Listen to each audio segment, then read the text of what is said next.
Assalamualaikum warahmatullahi wabarakatuh. Apa kabar anak-anak? Tidak terasa ya, kita beberapa hari lagi akan mengadakan penilaian akhir tahun. Nah, Ustaz Riza kali ini akan mengulang kembali materi-materi yang telah kita pelajari, terutama di tema 8 dan tema 9. Pada tema 8, materi yang telah kita pelajari yaitu cerita fiksi. Cerita fiksi adalah cerita yang berisi kisahan atau cerita yang dibuat berdasarkan khayalan atau imajinasi pengarang. Ada beberapa contoh cerita fiksi. Di antaranya adalah cerita jenaka. Cerita jenaka adalah cerita yang berfungsi untuk menghibur para pembacanya. Biasanya cerita ini berisi tentang humor atau sesuatu yang lucu. Contohnya adalah Si Kabayan dari Jawa Barat. Yang kedua adalah mite. Mite adalah cerita yang berisi tentang dewa-dewi. Contohnya adalah cerita Dewi Padi. Sedangkan yang ketiga adalah fabel. Fabel adalah cerita yang diperankan oleh hewan. Contohnya adalah cerita Kancil dan Buaya. Yang keempat adalah legenda. Legenda adalah dongeng asal mula terjadinya suatu tempat atau daerah. Contohnya adalah cerita Sangkuriang dan Nama Surabaya. Sedangkan cerita fiksi yang kelima adalah sage. Sage adalah cerita yang berhubungan dengan sejarah atau tokoh pahlawan. Contohnya adalah kehidupan Tuanku Imam Bonjol.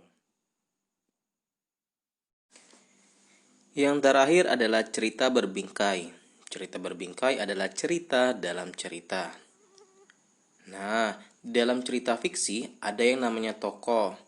Tokoh berdasarkan sifatnya terbagi menjadi 3, yaitu tokoh protagonis, antagonis, dan tritagonis. Tokoh protagonis adalah tokoh utama dalam cerita, sedangkan tokoh antagonis adalah lawan dari tokoh protagonis. Berbeda dengan tokoh protagonis dan antagonis, tritagonis adalah tokoh yang berada di tengah-tengah. Artinya berada di antara tokoh protagonis dan antagonis.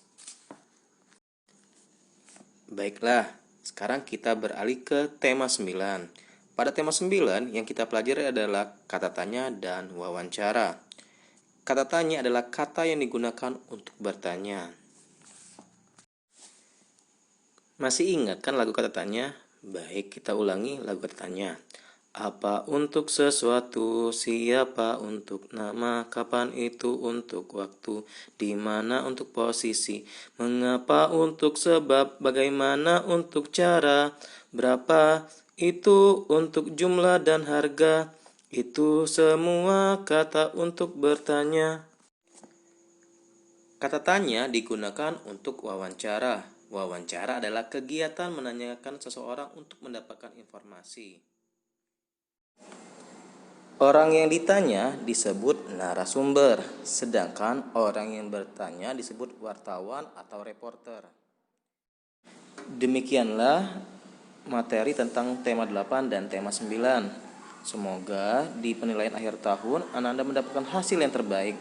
Amin ya rabbal alamin. Saya pamit undur.